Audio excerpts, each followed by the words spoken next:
টাহা দাও না রে। এবার তুই বাদ যা। এই ইমরান, তুই 2 লাখ টাকা দিবি। আমি বাচ্চা গেছি। রুমের নাই বাইসা গেল। এই জুয়েল, তুই 2 লাখ টাকা দিবি। এই টাকা দিয়ে এই বাড়ির কাজ কমপ্লিট করমু। খবরদার আবার মানা করিস না কিন্তু ওই পণ্ডিতের মতন। এই উপরে আয়, কথার দরকার আছে। আয় বেড়ায়। মাথাটা গরম হয়ে রইছে, কি যে করমু কিচ্ছু ভাল থাকতে আসছে না।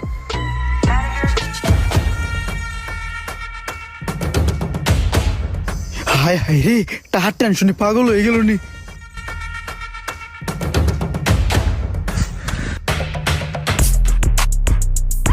হ্যালো, ইঞ্জিনিয়ার শফিক বলছিলাম, ডিজাইনার মানে রাজমিস্ত্রি। এ বেড়াই দুর্মা কপাল পরা, দুর্মা রাশিয়া বাদাম গিয়া। খাইলে তোমার তোমার করে নিতেছে। এই মোশারফ দেখতেও কি কয়। হ্যালো, আসসালামু আলাইকুম। তুই আমারে